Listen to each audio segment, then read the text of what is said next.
యొక్క సాయంత్రం కాల వేళ దేవుడు మనతో మాట్లాడాలనుకుంటున్న మాట బహుశ్రేష్టమైనవి.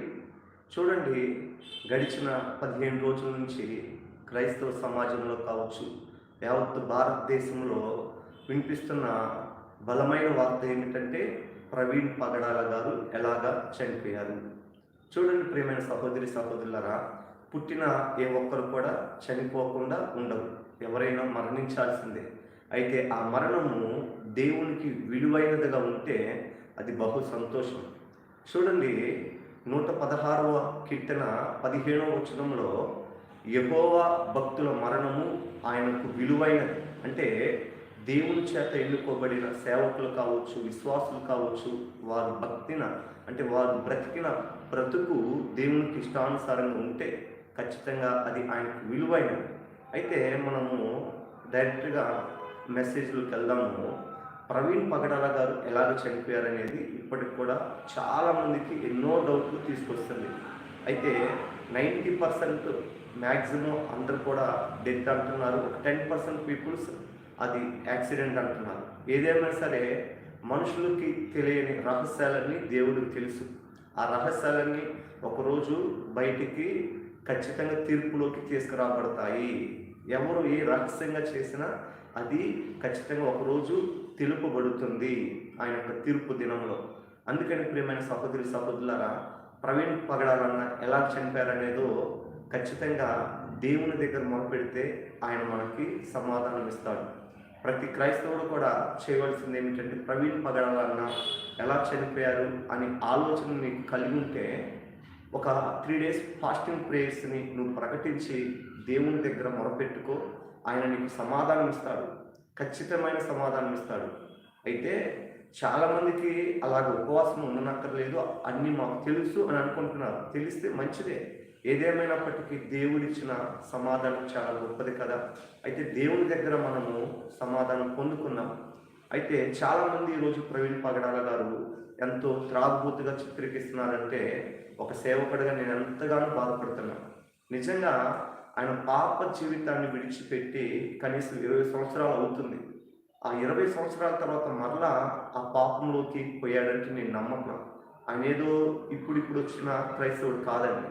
ఒక 20 years, ఆల్మోస్ట్ 20 years అబోవ్ దేవుని బాగా తెలుసుకున్నాడు. ఎవరు పరలోకానికి వెళ్తారో తెలుసుకున్నాడు. అలాంటప్పుడు ఆయన అలాంటి పాపము చేయడు. ఆ త్రాగటం ద్వారా ఖచ్చితంగా పరలోకాన్ని పోగొట్టుకుంటామని ప్రతి క్రైస్తవుడికి తెలుసు. ఆ తెలిసినప్పుడు ఆయన మద్యపానం సేవించి ఉండడు. ఖచ్చితంగా ఆయన మద్యపానం సేవించలేదు. ఒక క్రైస్తవుడిగా చెప్తున్నాను. ఒకానప్పుడు నేను కూడా త్రాగబోతుని. ఎప్పుడైతే నిజమైన నా యొక్క యేసుక్రీస్తు యొక్క రక్షణను నేను గుర్తుపట్టానో ఆ పాప జీవితాన్ని విడిచిపెట్టాను. ఆయన రక్షణ విలువ తెలిసిన ఏ ఒక్కరు కూడా మరలా ఆ పాపంలోకి వెళ్ళరండి. ఆ రక్షణ జీవితం విలువ ఖచ్చితంగా పూర్తిగా తెలుసుకొని ఉండాలి. సగం సగం తెలిసిన వాళ్ళు చాలామంది పాపంలోకి వెళ్ళిపోయిన వాళ్ళు ఉంటారు. కానీ పూర్తిగా తెలిసిన వాళ్ళు ఆ పాపం చేయటానికి వెళ్ళరు. ఎందుకంటే ఆ పాపం చేసి పరలోకపు భాగ్యము పోగొట్టుకోరు. అయితే ప్రవీణ్ పగడాల అన్నది ఖచ్చితంగా దేవుడు అనేక సార్లు అనేక ఆలోచనల ద్వారా నేను ప్రార్థన చేస్తున్నప్పుడు, ఆయన దగ్గర మొరపెట్టి అడిగినప్పుడు ఆయన నాకు చెప్తూ వస్తున్న ఆన్సరు ఖచ్చితంగా అది మర్డర్. అయితే దానికి ప్రూఫ్స్, ఆధారాలు నేను చూపించలేకపోవచ్చు, కానీ నా యొక్క సృష్టికర్త దేవుని దగ్గర అన్ని ఆధారాలు ఉంటాయి. ఆ యొక్క తీర్పు దినంలో అన్నీ బయలుపరుస్తాడు.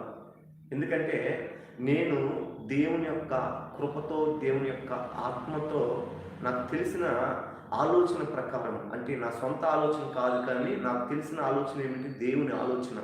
ఆ ఆలోచనను బట్టి అది మటగా నేను భావిస్తున్నాను. అయితే మేము కోరుకునేది ఏమిటంటే న్యాయం. ప్రవీణ్ పగడాల అన్న గారిని ఎవరు చంపివేరు?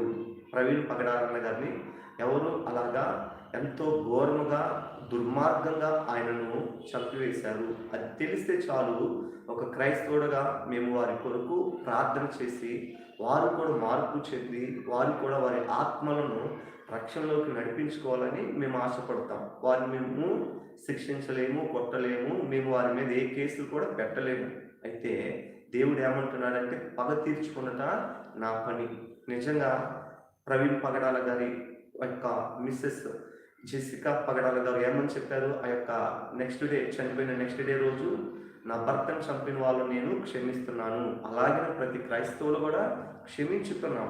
ఒక క్రైస్తవుడికి మాత్రమే శత్రువులను క్షమించే గుణము, ఆ బుద్ధి ఉంటుంది. ఎందుకంటే యేసుక్రీస్తు ప్రభుని సిలువలో ఎంతోగానో శిక్షించినప్పుడు, ఎంతగానో బాధ పెట్టినప్పుడు ఆయన క్షమించాడు.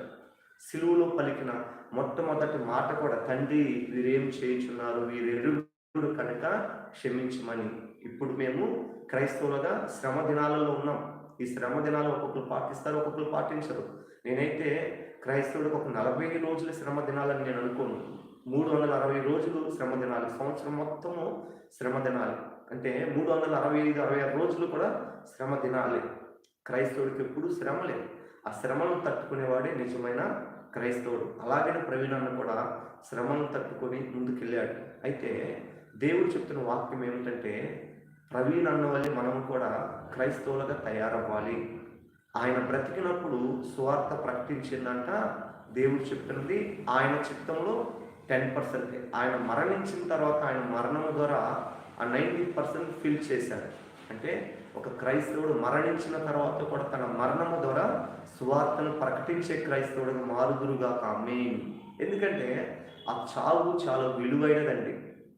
ఎంతోమంది ఈరోజు అన్నిలో ప్రవీణ్ పగడాల గారు ఎలా చనిపోయారో తెలుసుకోవాలని ఎంతో ఆశ కలిగి యూట్యూబ్లో సెర్చ్ చేస్తున్నారు, గూగుల్లో సెర్చ్ చేస్తున్నారు, ఫేస్బుక్లో సెర్చ్ చేస్తున్నారు, అనేకమైన సోషల్ మీడియా ప్లాట్ఫామ్స్లో సెర్చ్ చేస్తున్నారు.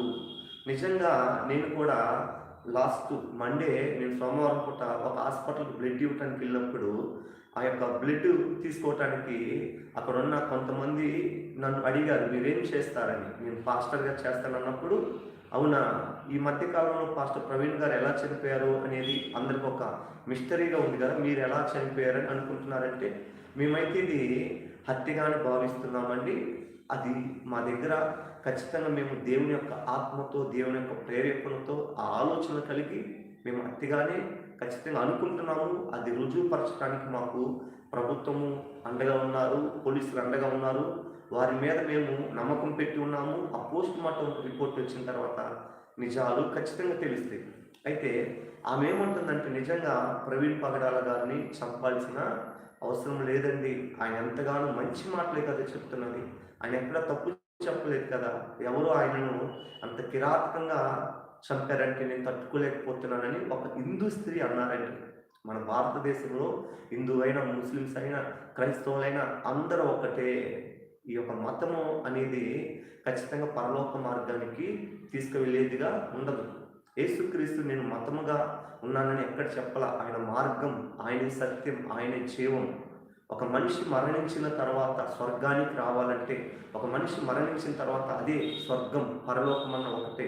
అక్కడికి రావాలంటే యేసుక్రీస్తు ప్రభుని నమ్మాలి, పాపాలను విడిచిపెట్టాలి, బాప్తిసం పొందాలి. ఇలాంటి సత్య సువార్తను ప్రవీణ్ పగడాల గారు చెప్తుంటే ఎంతో మతోన్మాదులు ఆయన మీద కక్ష కట్టి ఆయనను హత్య చేశారని మేము అనుమానిస్తున్నాం. ఆ అనుమానము ఖచ్చితంగా పోస్ట్ మార్టం రిపోర్ట్లో నిజంగా వస్తుందని మేము భావిస్తున్నాం. మాకు న్యాయం తీర్చే దేవుడు మా పక్షాన యుద్ధం చేసే యెహోవా ఉన్నాడు కాబట్టి ఖచ్చితంగా నేనైతే భావిస్తేది ఏంటంటే, ఆయన మాకు మంచి న్యాయం చేస్తాడు. ఒకవేళ అక్కడున్న పోస్ట్ మార్టం చేసే అధికారులు కానీ, పోలీస్ డిపార్ట్మెంట్ కానీ ఒత్తిళ్లకు గురయ్యి అది యాక్సిడెంట్గా చిత్రీకరించిన మేమేమి కృంగిపోము, మేమేమి బాధపడము. దేవుడు ఒకరోజు తీర్పు తీర్చుతాము. ఏదేమైనా సరే అలాగే హతసాక్షులుగా మారాలి అంటే దేవుని యొక్క ఆజ్ఞ కూడా ఉండాలి, దేవుని యొక్క రికమెండేషన్ కూడా ఉండాలి. ఆయన సెలవిస్తేనే ఆ హతసాక్షిగా మారతారంట. దేవుని రాకడ ఎప్పుడు వస్తుంది తెలుసా? ఆ హతసాక్షుల లెక్క సంపూర్తి అయినప్పుడు ఖచ్చితంగా ఆయన రాకడ ఖచ్చితంగా వస్తుంది. అయితే ప్రవీణ్ పగడాల గారి హతసాక్షిగా మిగిలాడు కాబట్టి ఆయనను బట్టి అనేకులమైన మేము కూడా హతసాక్షులుగా మారాలని తపన మాలో కలిగింది. అంటే ఆయన మరణము మాలాంటి యవనస్తులకి ఎంతో ఉత్తేజాన్ని ఇచ్చింది, ఎంతో బలాన్ని ఇచ్చింది. అంతే కదా, మేము మరణించిన తర్వాత కూడా ఒక 10 మంది వీరు దేవుని కొరకు వాడబడ్డారని చెప్పుకోవాలి కదా. అది కదా నిజమైన క్రైస్తవ్యం. ప్రియమైన సహోదరి సహోదరులారా, ప్రవీణ్ అన్న నేనైతే దగ్గరగా చూడాల. లాస్ట్ ఒక 1 year నుంచి ఆయన వీడియోస్ అప్పుడప్పుడు చూడటం జరిగింది. గత జనవరిలో కావచ్చు, ముందు జరిగిన నెలల్లో కావచ్చు, ఆయన డిబేట్స్ చూస్తుంటే ఎంత చక్కని నైపుణ్యత దేవుని దగ్గర పొందుకున్నాడో మేము ఎంతగానో సంతోషిస్తున్నాం దేవుని బట్టి. ప్రియమైన సహోదరి సహోదరులారా, ఆయన దేవుని కొరకు మరణించాడు. చూడండి, బలిపీఠము కిందంట హతసాక్షులైన ఆత్మలను దేవుని బతిమలాడుతున్నాయంట. నాదా, ఎప్పుడు తీర్పు తీర్చుతావు మమ్మల్ని మమ్మల్ని ఇబ్బంది పెట్టిన వారి కొరకు అని. అది వాక్యం ప్రకారం చూసుకుంటే చూడండి, ప్రకటన గ్రంథము 5వ అధ్యాయము 9-11 వచనాలు నేను చదువుతాను. ఆయన 5వ ముద్రను విప్పినప్పుడు దేవుని వాక్యం నిమిత్తమును తాము ఇచ్చిన సాక్ష్యం నిమిత్తమును వధింపబడిన వారి ఆత్మలను బలిపీఠము క్రింద చూచితిని. వారు నాదా, సత్యస్వరూపి, పరిశుద్ధుడా, ఎందాకు తీర్పు తీర్చకయు మా రక్తం నిమిత్తము భూ నివాసులకు ప్రతి దండన చేయకయు ఉండు అని బిగ్గరగా కేకలు వేసిరి. తెల్లని వస్త్రము వారిలో ప్రతి వానికి ఇయ్యబడెను. మరియు వారి వలనే చంపబడబో వారి దాసులు ఎక్కయు సహోదరులు ఎక్కయు లెక్క పూర్తి అయ్యే వరకు ఇంకా కొంచెము కాలం విశ్రమింపవాలని వారితో చెప్పబడేను. హతసాక్షుల లెక్క పూర్తి కావాలి. మేము ప్రవీణ్ కుమార్ అన్న హతసాక్షి అయ్యాడని ఎందుకు సంతోషిస్తున్నామంటే ఆయన దేవుడి కొరకు బ్రతికాడు. ఆయన మరణం కూడా అనేకులకు సువార్తను ప్రకటించింది. ఆ హాస్పిటల్లో ఆ యొక్క హిందూ స్త్రీ చెప్పింది, ఆయన వీడియోస్ నేను చూస్తూ ఉంటాను అని. ఖచ్చితంగా ఆమెను కూడా దేవుడు రక్షించాలి. ఆమెను ఏదో ఒక రోజు దేవుడు ఆయన మాట ద్వారా ఆమెను రక్షిస్తాడు. ఇప్పుడు ఆయన మరణించిన తర్వాత యావత్తు ప్రపంచంలో అనేకమైన మంది ఆయన సువార్తను వింటూ, అంటే యేసుక్రీస్తు యొక్క సువార్తను వింటూ కనీసం కొంతమంది అయినా రక్షణలోకి ఖచ్చితంగా వస్తారు. దేవుడు కోరుకుంటుంది కూడా అదే. ఒక దుర్మార్గుడు దుర్మార్గతను విడిచిపెట్టి సన్మార్గంలోకి రావటమే నాకు సంతోషం కదా అని ఇర్మియా గ్రంథంలో చెప్పబడి ఉంటుంది. దుర్మార్గులైన మతోన్మాదులారా, దేవుడు మీతో చెప్తున్న మాట ఏమిటంటే, ఇప్పటికైనా యేసుక్రీస్తుని తెలుసుకోండి, ఆయన నిజమైన దేవుడని తెలుసుకోండి. ఖచ్చితంగా మీ యొక్క ఆహారాన్ని విడిచిపెట్టి మోకరిల్లి ప్రార్థన చేయండి. ప్రభువా, మేము చనిపోయిన తర్వాత పరలోకానికి రావాలంటే ఏ మార్గము మేము ఎంచుకోవాలో మాకు చెప్పమని యేసుక్రీస్తు ప్రభుని అడగండి, ప్రార్థన చేయండి. దుర్మార్గం విడిచిపెట్టి సన్మార్గంలోకి రండి, ఖచ్చితంగా మీకు పరలోకం దొరుకుతుంది. ఆ దుర్మార్గంలో ఉంటే ఖచ్చితంగా నరకానికి వెళ్తారు. దుర్మార్గులుగా ఉండాలని దేవుడు ఎప్పుడు కోరుకోవట్లేదు. దేవుడు తన పోలిక చొప్పున నరుడిని పుట్టించింది దేనికంటే, ఈ సృష్టిని బట్టి దేవుడు మనల్ని ఆనందించాలని చెప్పాడు, కానీ పూజించాలని చెప్పాలి. సృష్టిని పూజించటం పెద్ద పాపము. సృష్టిని మనం గౌరవించాలి. అందుకనే నిజమైన దేవుడిని యేసుక్రీస్తుని మీరు అంగీకరించండి, పరలోకపు మార్గం మీరు పొందుకుంటారు. పరలోకాన్ని పొందుకొని యుగయుగాలు దేవుని దగ్గర సంతోషాన్ని అనుభవిస్తారు. ప్రవీణ్ పగడాలన్న చేసింది అదే. సత్యాన్ని రుజువులతో సహా బయట పెడుతుంటే మతోన్మాదులు తట్టుకోలేక వారు ఆయనను ఎంతగానో హింసించి హత్య చేశారని మేము భావిస్తున్నాం. ఖచ్చితంగా ఆ యొక్క మా అనుమానం ఖచ్చితంగా అది నిజంగానే మారుతుందని, మారటం కాదు, అది నిజమే. మేము ఎందుకంటే ఇంకా పోస్ట్ మార్టం రిపోర్ట్ రాలేదు కాబట్టి మేము కొంచెము ఇబ్బందికరంగా మారకూడదని మేము చెప్పే మాటలు అలాగే మేము అణిచివేసుకుంటున్నాం. అది అట్టైనప్పటికీ సరే మేము అనుమానిస్తున్నాం అనే దానికి వస్తున్నాం. ఎందుకంటే పోలీస్ డిపార్ట్మెంట్కి మేము స్వేచ్ఛనిస్తున్నాం, ప్రభుత్వానికి స్వేచ్ఛనిస్తున్నాం. ప్రియమైన సహోదరి సహోదరుల, ఖచ్చితంగా ప్రవీణ్ అన్న మరణించాడంటే వారి కుటుంబ సభ్యులు ఎంతగానో బాధ చెందిండొచ్చు, ఎంతగానో ఇబ్బంది పడి ఉండొచ్చు, వారి సంఘస్థులు ఇబ్బంది పడి ఉండొచ్చు. నాలాంటి అవనస్తులు, నాలాంటి సేవకులకి గుండె తరిగిపోయింది. ఆయన నేను దగ్గరగా మాట్లాడలేదు, ఆయన నేను ఎప్పుడు దగ్గరగా చూడలేదు. ఆ వ్యక్తి మరణించాడని నేను ఒక గృహ కూడికకు వెళ్ళినప్పుడు వాట్సాప్ స్టేటస్ చూసి నేను అక్కడే కృంగిపోయాను. అక్కడే నా యొక్క బాధ వెళ్ళగక్కుకున్నాను. ప్రభువా, ఏంది స్థితి అని. దేవుడు చెప్పాడు, నా కొరకు జీవించేలాగా నువ్వు కూడా తయారవ్వాలి. నిజంగా మేము బోధిస్తున్నామే, కానీ మరి హతసాక్షులైనంత భక్తి మేము చేస్తున్నామా? దేవుడు మాకు గుర్తు చేస్తున్నాడు. మా వల్ల అవ్వట్లేదు, కానీ ఇక్కడి నుంచి కూడా మేము అలాంటి భక్తి మేము చేయడము కాక, మాలాంటి యవ్వనస్తులైన సేవకులు లక్షల కొలది ప్రపంచంలో లెగిసి ఖచ్చితంగా దేవుడి కొరకు హతసాక్షులుగా మారటానికి సిద్ధంగా ఉందురుగాక. హతసాక్షులకున్న అదృష్టం మరొకరికి లేదు. ఎందుకంటే దేవుడు వారిని ప్రత్యేకంగా ట్రీట్ చేస్తాడు, ప్రత్యేకంగా భావిస్తాడు. నిజంగా ప్రవీణ్ అన్న ఆ రోజు మరణించే సమయానికి ఆయన ఎంత వేదన పడి ఉంటాడు, ఆయన ఎంత దుఃఖపడి ఉంటాడు, ఖచ్చితంగా ఎంతగానో బాధ అనుభవించాడు. అది దేహం పరంగానే, ఆత్మ పరంగా సంతోషించాడు. నా ఆత్మ దేవుని దగ్గరికి వెళ్తుంది. ఖచ్చితంగా మేము ఒక క్రైస్తవులుగా చెప్పేది ఏంటంటే, ఎవరి మీద మేము నిందలు వేయాలని చూడట్లేదు. ప్రభుత్వం మీద నింద వేయము, పోలీస్ డిపార్ట్మెంట్ మీద నింద వేయము, ఏ మతోన్మోదుల మీద కూడా మేము నింద వేయాలని కాదు. కానీ వాళ్ళు ఇప్పటికైనా కనులు తెరిచి నిజమైన దేవుని తెలుసుకొని సన్మార్గంలో నడవాలని మా ఆశ. ఎందుకంటే వారికి నిజమైన దేవుడు ఎవరో తెలియాలంటే వారికి ఉన్న ఆ గర్వం అణిచివేయబడాలి. అందుకనే ఆ హత్య చేసిన వారిని బయటికి తీసుకొచ్చి ప్రపంచానికి చూపిస్తే వారికి బుద్ధి వస్తుంది. అంతకు తప్ప వారిని మేము ఉరి తీయాలనో, వారిని మేము హత్య చేయాలనో మేమేం కోరుకోవట్లేదు.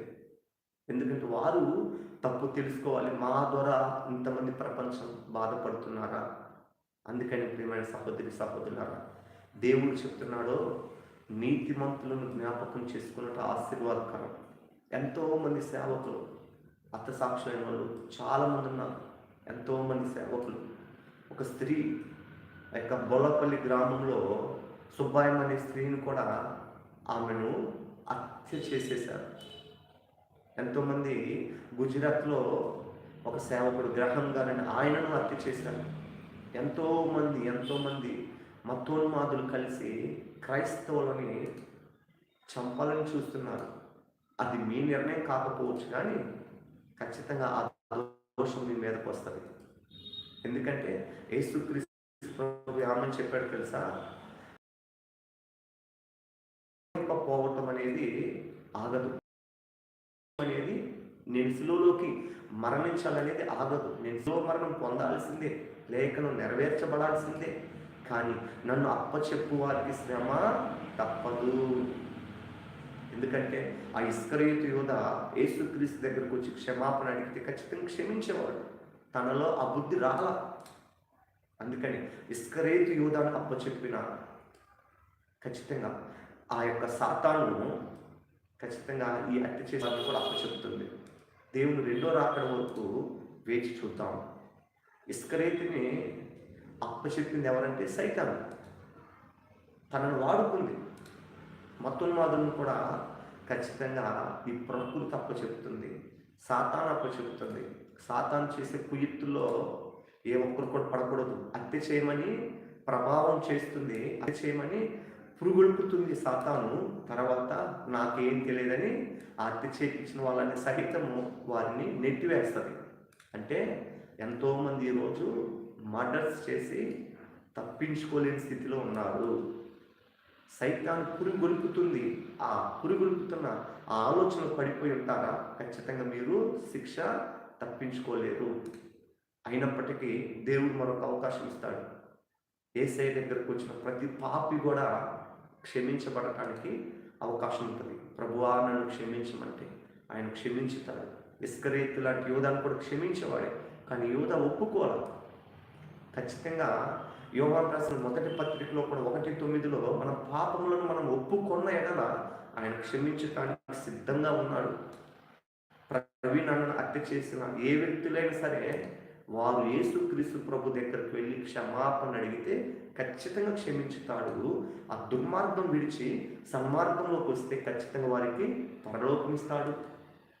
ప్రియమైన సహోదరి సహోదరులారా, ఒక వ్యక్తిని చంపటం ద్వారా వ్యవస్థలో ఎన్నో ప్రాబ్లమ్స్ క్రియేట్ అవుతాయి. చంపాలనే ఆలోచన ఉంటే ఖచ్చితంగా అది నరహత్య కింద వస్తుంది. ఆజ్ఞలో ఒక ఆజ్ఞ, నరహత్య చేయు వారికి పరలోకము లేదు. నరహత్య చేసే ఆ యొక్క బాధ్యత మీకు ఎవరిచ్చారు? నరహత్య చేసే అంత ఆలోచన మీకు ఎవరిచ్చారు? అపవాదైన సాతాను. అందుకనే ఆ సాతాను శక్తులను విడిచిరండి, యేసుక్రీస్తు నిజమైన దేవుడని నమ్మండి. ఆయన మీకు కృపనిచ్చి ఖచ్చితంగా మార్పు చెందిస్తాడు. ఆయన దగ్గరకు వచ్చి ఆయన పాదాలు పట్టుకొని ఆయన మీకు తోడుంటాడు. అందుకని మేము ప్రవీణ్ అన్న మరణాన్ని ఏదో మిస్టరీగా క్రైస్తవులు చూడట్లేదు. ఆయనను ఇబ్బంది పెట్టారు. ఆయనను ఎంతగానో బాధపెట్టి ఆయనను అలా చేశారు. అయితే అది కూడా దేవుని లెక్కలోకి వెళ్ళింది కాబట్టి, హతసాక్షి అయ్యాడు కాబట్టి మేము సంతోషిస్తున్నాం. అలాంటి ప్రజలు లాంటి వాళ్ళు కూడా ఎంతోమంది కూడా చాలామంది లెగవాలి. నాలాంటి యవనస్తులు కూడా ఎంతోమంది సేవకు పురుగొల్పబడాలి. ఎంతోమంది కూడా ప్రవీణ్ అన్నను ఇన్స్పిరేషన్గా తీసుకోవాలని నేను చెప్పను, కానీ యేసుక్రీస్తుని ఇన్స్పిరేషన్గా తీసుకోండి. ఎందుకంటే యేసుక్రీస్తుని ఇన్స్పిరేషన్గా తీసుకుంటే మనము ఖచ్చితంగా ఆయన వైపు చూడవచ్చు, సిలువ వైపు చూడవచ్చు. ఎందుకంటే ప్రవీణ్ అన్న ఇంకొకరు వాళ్ళని మనం ఇన్స్పిరేషన్గా తీసుకోవాల్సిన అవసరం లేదు, కానీ వారు చేసిన మంచి పనులను మనము తీసుకొని యేసుక్రీస్తుని ఇన్స్పిరేషన్గా తీసుకోవాలి. ఎందుకంటే ప్రవీణ్ అన్నలో కూడా చిన్న చిన్న ఇబ్బందికరమైన ఆలోచన పరిస్థితులు ఉండొచ్చు. ఆయన 100% పరిపూర్తిగా మనిషిగా ఆయన ఎప్పుడు చెప్పుకోలేదు. నాలో కూడా ఏదో లోపాలు ఉండొచ్చు అని చెప్పుకునే సందర్భాలు చాలా ఉన్నాయి. అందుకని ప్రతి మనిషిలో ఏదో ఒక కోపమనో లేకపోతే ఏదో ఒక ఆవేశమనో ఆ లోపాలు ఉంటాయి. అంతేగాని దేవుడిని ఎక్కిరించే విధంగా చేసిన పాపాన్ని విడిచిపెట్టిన తర్వాత, నిజరక్షకుని తెలిసిన తర్వాత మరలా ఆ పాపంలోకి ప్రవీణ్ అన్న వెళ్ళలేదు. అంటే ఆయన త్రాగుబోతుగా లేడు, నిజమైన క్రైస్తవుడుగా ఉన్నాడు. ఆయనను చూసిన ప్రతి ఒక్కరు కూడా యాడ్సప్ చెప్పక మానారండి. ఆయనకు 2 కుమార్తెలైతే దాదాపుగా 12 మందిని దత్తత తీసుకున్నారంట. అంటే టోటల్గా 14 మెంబర్స్ చిల్డ్రన్స్ వాళ్ళకి సొంత వారులాగానే భావిస్తారు. అది ఎవరికి కలుగుతుంది? నీకు కలుగుతుందా? నాకు కలిగిందా? ఎంతగానో అదంతా ఎప్పుడు తెలిసింది? ఆయన మరణించిన తర్వాతే తెలిసింది చాలామందికి. ఆయన అక్కడక్కడ మీటింగ్స్లో చెప్పుండొచ్చు, చాలా తక్కువ మందికి తెలుసు ఆ మాటలు. అందుకని ఏదేమైనా సరే క్రైస్తవుల మీద దాడి చేయాలన్నా, క్రైస్తవులను హతమార్చాలన్నా ఖచ్చితంగా మీరు దేవుడికి లెక్క చెప్పాల్సిందే.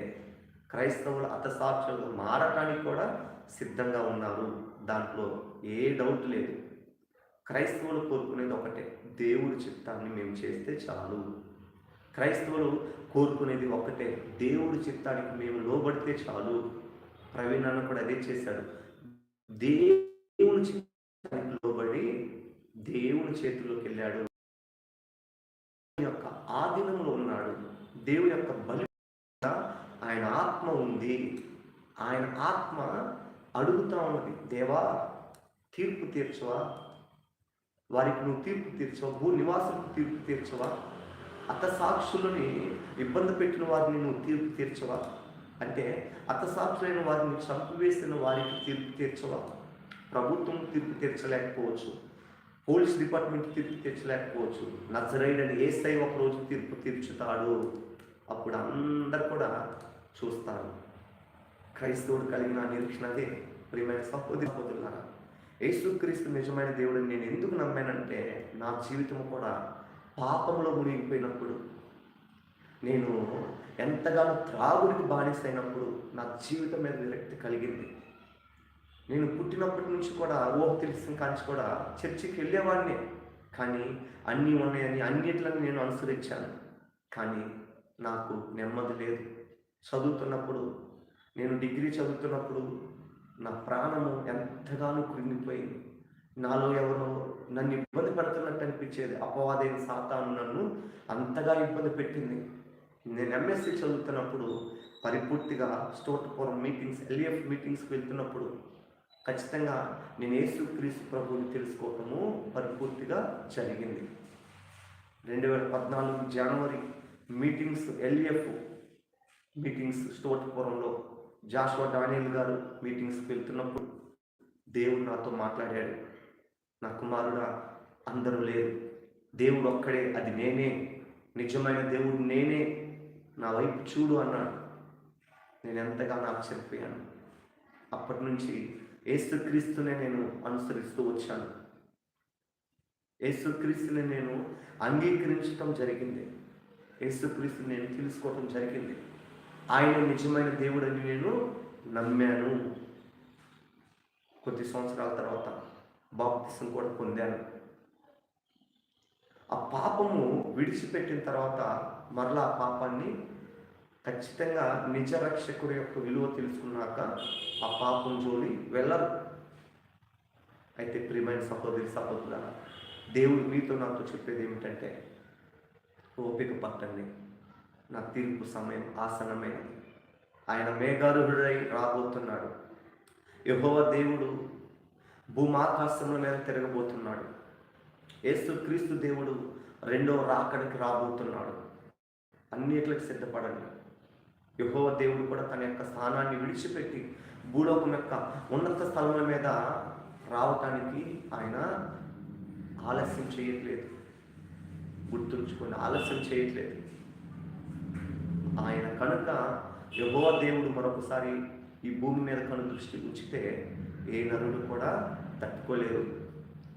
యెషయా గ్రంథం 57:16 దేవుడు నిరంతరం కోపించే దేవుడు కాదండి యెహోవా దేవుడు. ఆయన కోపాన్ని అణుచుకుంటున్నాడు. నా బిడ్డలు మారుతారు, నా స్వరూపంలో పుట్టిన వారే కదా, నా ఆజ్ఞతోనే నా యొక్క కృపతో నీ బిడ్డలు పుట్టారు కదా, నా మీద ఎందుకు ఎదురు తిరుగుతున్నారని ఆయన బాధపడుతున్నాడు. ఆయన నిరంతరం కోపించే దేవుడైతే భూమి మీద జీవాత్మ క్షీణించిపోతుంది. అలా చేయడు కదా. అందుకని ప్రియమైన సహోదరి సహోదరులారా, ఇజ్రాయేల్ ప్రజలను కూడా ఖచ్చితంగా నిర్గమకాండం 32 ఇజ్రాయేల్ ప్రజలని నడిపిస్తున్నప్పుడు మోషే ఎంతగానో బాధపడ్డాడు. ఎందుకంటే ఆ యొక్క ఇజ్రాయేల్ ప్రజలు మోషే కొండ ఎక్కి రావట్లేదని అహరోనును తొందర పెడితే అహరోను ఏం చేశాడు, మీకున్న బంగారాలు కాస్త తెచ్చి ఇవ్వండి, బంగారం మొత్తం తెచ్చి ఇవ్వండి అని ఆ బంగారాన్ని అగ్నిలో వేస్తే పౌరుషం కలిగిన ఒక దూడ విగ్రహం అయినదంట. అంటే బంగారము దూడైంది. ఆ బంగారం మొత్తము ఆ అగ్నికి పౌరుషము రూపంతో ఉన్న దూడ బొమ్మ అయినది.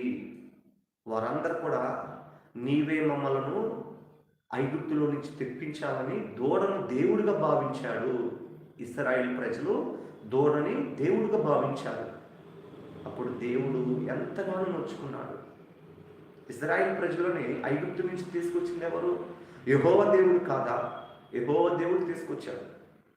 అయితే ఇశ్రాయేలు ప్రజలు వారు తిని తిరిగి త్రాగి దేవుడిని మర్చిపోయి, నిజమైన దేవుడిని మర్చిపోయి దూడను బొమ్మగా చేసుకొని శాపానికి గురి అయ్యారు.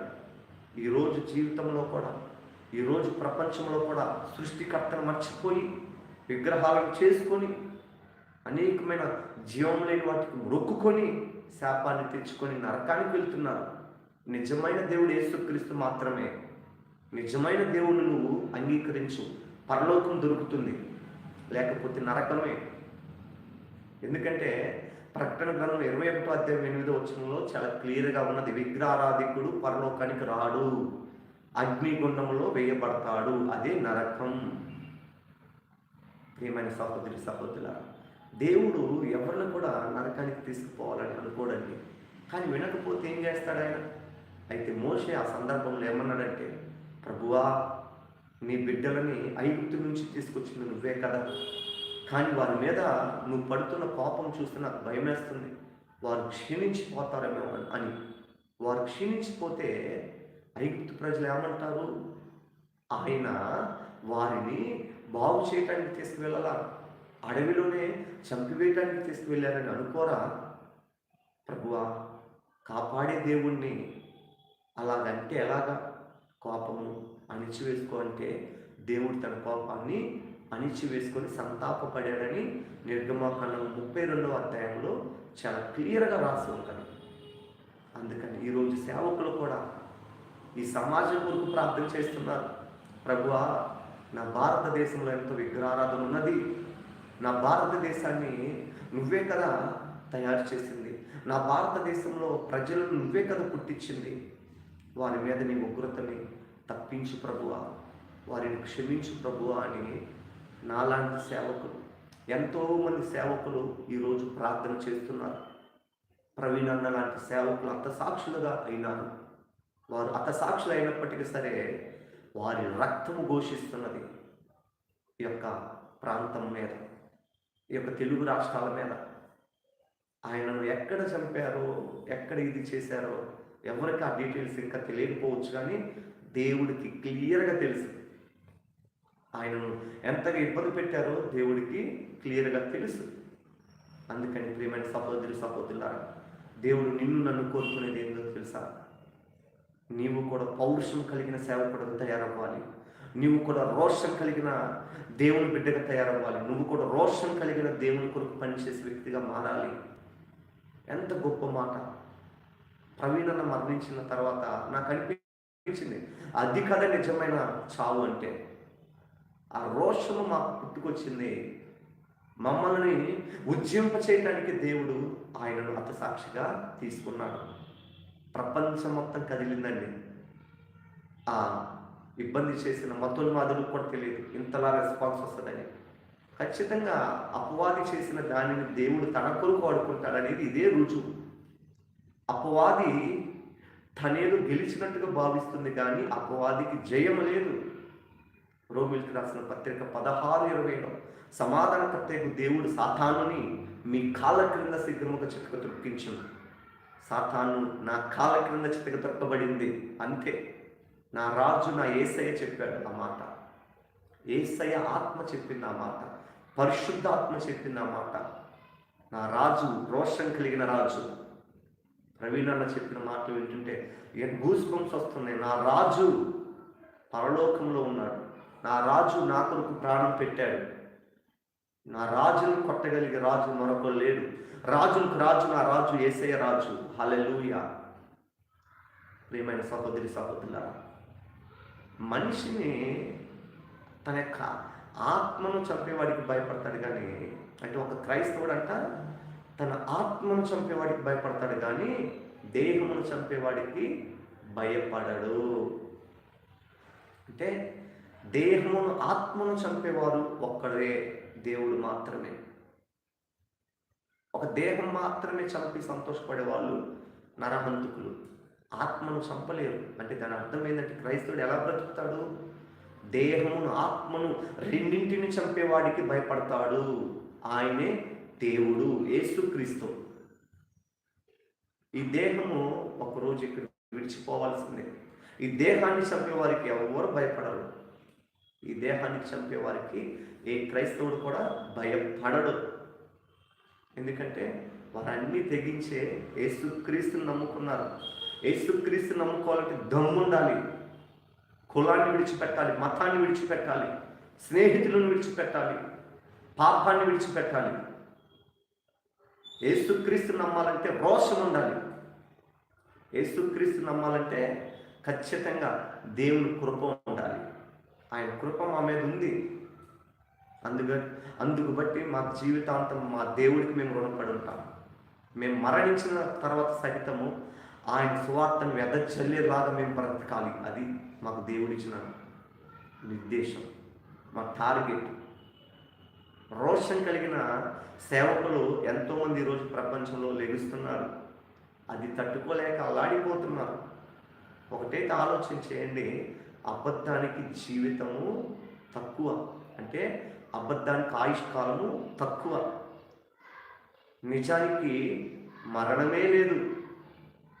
అబద్ధానికి ఆయుష్కాలం తక్కువ, నిజానికి మరణమే లేదు. నిజాన్ని నువ్వు కప్పి పెట్టలేవు. ఆ నిజం ఎప్పటికైనా బయటకు వస్తుంది. అబద్ధం ఎన్ని రోజులు ఆడతావు? అబద్ధం. ఎంతోమంది ఈరోజు ప్రవీణ్ పగడాల గారిని ఆ యొక్క మరణాన్ని హత్యగా భావిస్తుంటే చాలామంది, కొంతమంది ప్రజలు ఆయన త్రాగుబోతుగా చిత్రీకరిస్తున్నారు. ఆయన ఏదో పాపిగా ఇబ్బందిగా బిహేవ్ చేశారని చిత్రీకరిస్తున్నారు. అనీతిమంతుడిగా చిత్రీకరిస్తున్నారు. లేదు ప్రియమైన సహోదరి సహోదరులారా, అలాంటి పొరపాట్లు మీరు చేస్తే ప్రభు దగ్గర ఒప్పుకోండి, ఆయన క్షమించుతాడు. యేసుక్రీస్తు రక్తం చేత కడగబడిన వ్యక్తి అతను. ఒక సేవకుడిని అంతగా ఇబ్బంది పెడితే వారి జీవితాలు అడ్రస్ ఉండవండి. నిర్గమకాండం 20:4 కూడా దేవుడు ఏమని చెప్తున్నాడు? తనను ద్వేషించే వారిని 4 తరాల వరకు శిక్షిస్తాను, తనను ప్రేమించే వారిని 1000 తరాల వరకు నేను ఆశీర్వదిస్తాను. ప్రవీణ్ అన్న కుటుంబము ఆయనను ప్రేమించింది. రాబోయే దేవుని చిత్తం అయితే రాబోయే 1000 తరాల వరకు ఆశీర్వదించబడుతుంది. దేవుని చిత్తం. దేవుని రాకడ ఎప్పుడుందో ఎగ్జాక్ట్గా ఎవరు చెప్పలేరు కాబట్టి నేను దేవుని చిత్తం అంటున్నా. 1000 తరాల ఆశీర్వాదం పొందుకుంది. ప్రవీణ్ అన్న కుటుంబము, మా కుటుంబము 1000 తరాల ఆశీర్వాదం పొందుకున్నది. ప్రియమైన సహోదరి సహోదరులారా, ఎందుకు దేశంలో అందరూ ఐక్యత కలిగి ఉందా? నిజమేంటో తెలుసుకుందాం. మరణించిన తర్వాత పరలోకం పొందుకుందాం. మన భారతదేశం మీద ఒక గొప్ప నేరం మోపబడింది. ఆనాడు 50వ శతకంలో, అంటే 50వ శతకం కాదు, 50వ సంవత్సరం, 52, 53 సంవత్సరాలు అప్పుడు తోమాని చంపివేశారు. 50వ సంవత్సరం, 50వ శతకం కాదు, 50వ సంవత్సరంలో తోమాని చంపివేశారు. తోమాని చంపివేసిన నేరం భారతదేశం మీద ఉంది. సుబ్బాయమ్మను చంపివేసిన నేరం భారతదేశం మీద ఉంది. గ్రహం గారిని చంపివేసిన నేరం భారతదేశం మీద ఉంది.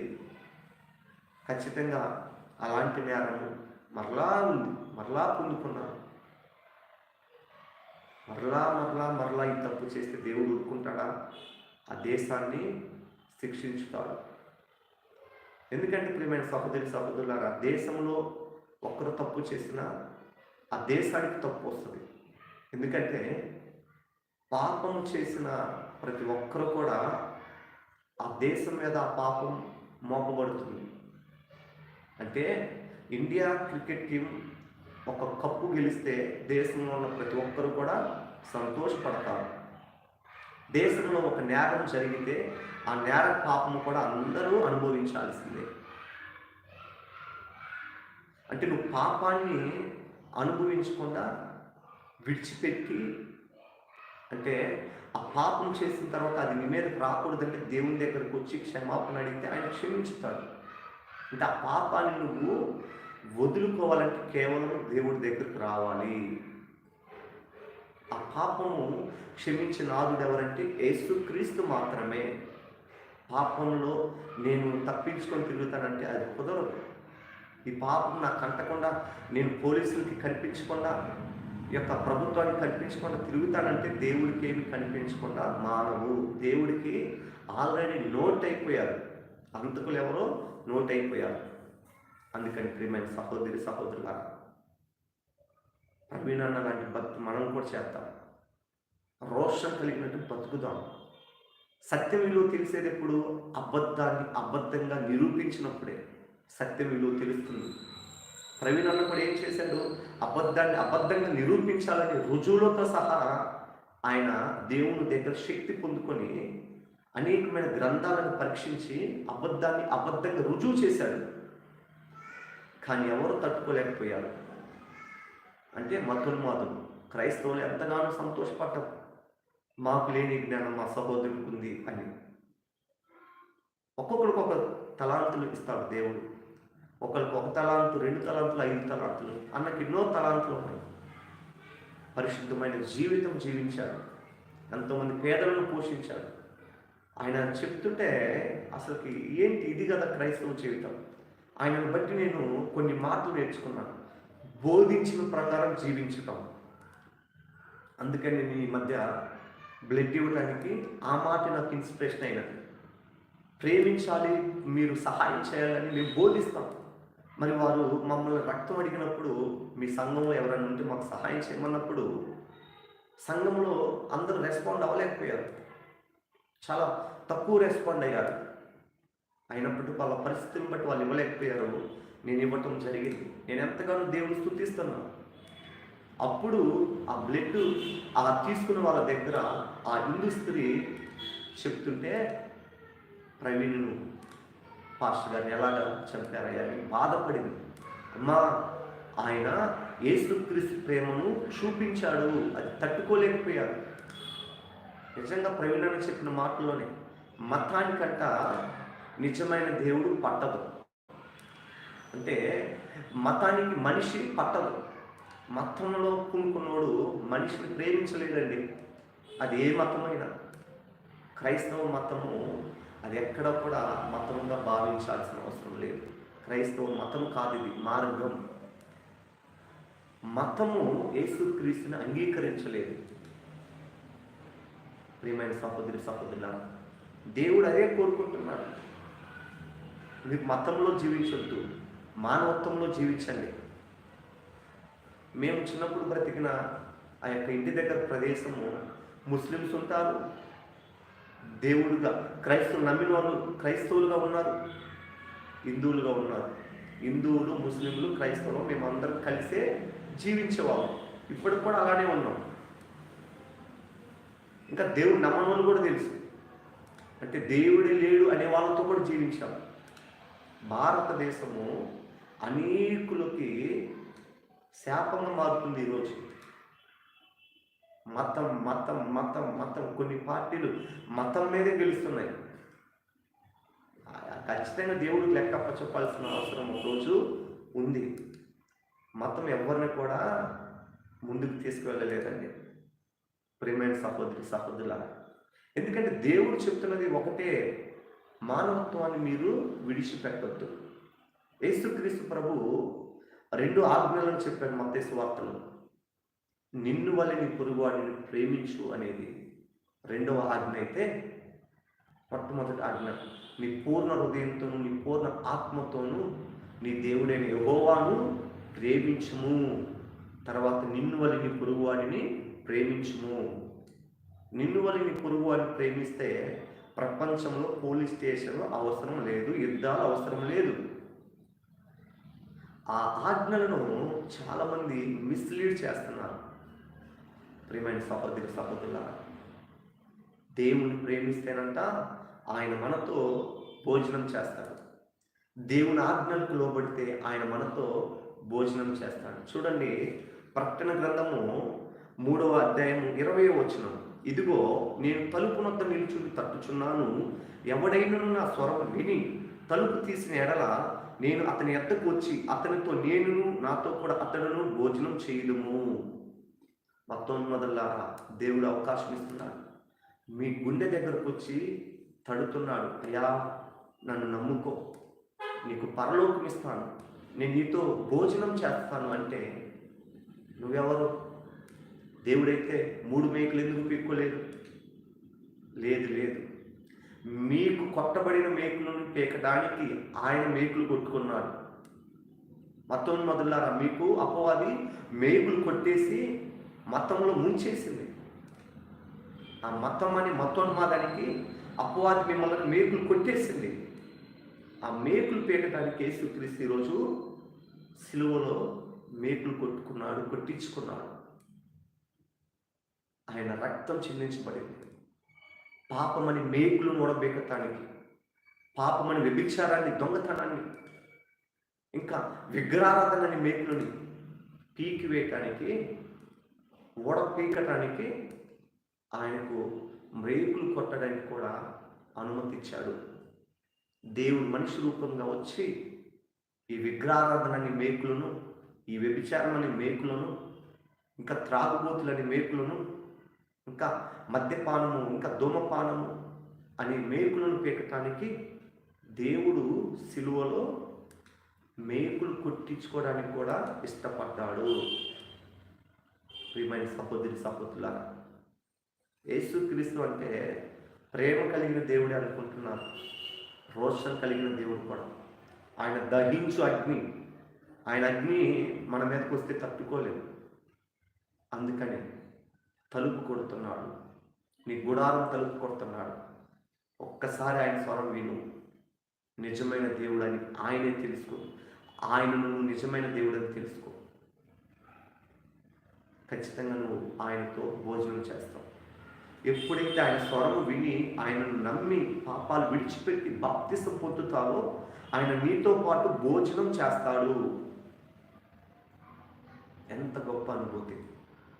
ఆయన నీతో పాటు భోజనం చేయాలంటే ఖచ్చితంగా నువ్వు మారు మనసు పొందాలి, పాపాన్ని విడిచిపెట్టాలి, ఆ పాపపు మేకులను ఓడపీకాలి. ఆ పాపాన్ని విడిచిపెట్టిన తర్వాత ఖచ్చితంగా నీకు పరలోకం దొరుకుతుంది. పాపులకి పరలోకము లేదు, పరిశుద్ధులకి పరలోకం.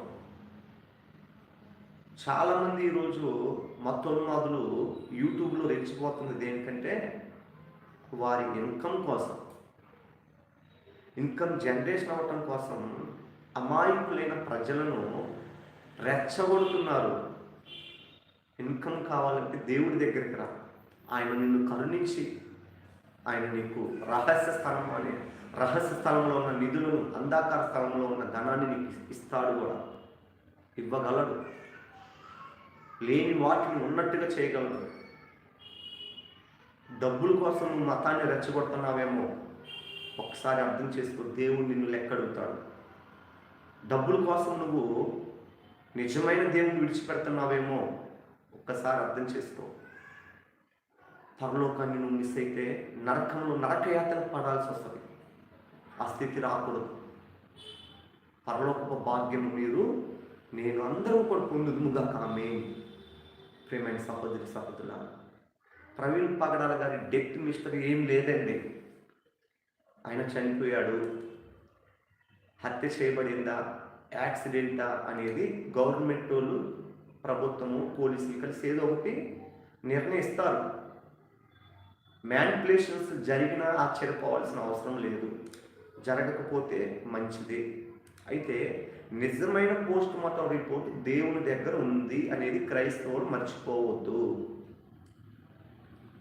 మ్యానిపులేషన్స్ మనుషులు చేయగలరు, కానీ మ్యానిపులేషన్స్ చేసిన మనుషులని గుర్తుపట్టలేకపోవచ్చు, కానీ దేవుడు మ్యానిపులేషన్ చేయడు. దేవుడు అన్నీ చూస్తున్నాడు. ఈరోజు జనరేషన్లో సీసీ కెమెరాస్ ఎక్కువైపోయాయి. సీసీ కెమెరాస్ని కూడా మ్యానిపులేషన్స్ చేస్తున్నారు. కానీ సీసీ కెమెరా పని ఏమిటి? అక్కడ జరిగిన దాన్ని చూపించటం. ఆ సీసీ కెమెరాని మ్యానిపులేట్ చేయొచ్చేమో, కానీ దేవుడు దృష్టిని మ్యానిపులేట్ చేయలేరు. అందుకని ప్రియమైన సహోదరులారా, తప్పును ఒప్పుకొని విడిచిపెట్టండి, ఆయన మిమ్మల్ని క్షమించుతారు. భారతదేశంలో ఎంతో పేదరికం ఉన్నది. పేదరికం కొరకు మీరు పోట్లాడండి. ఎంతోమంది విధవరాలు ఉన్నారు. ఆ విధవరాల కొరకు మీరు సహాయం చేయండి. తల్లిదండ్రులు లేని వాళ్ళు ఉన్నారు, తల్లి లేని వాళ్ళ కొరకు సహాయం చేయండి. చదువు లేని వాళ్ళు ఉన్నారు, వారికి చదువు చేయించండి. 3 పూటలు తినలేని వాళ్ళు ఉన్నారు, వారికి తిండి ఇప్పించండి. ఈ వాక్యాన్ని దేవుడు దీవించును గాక. ఆమేన్. Thank you.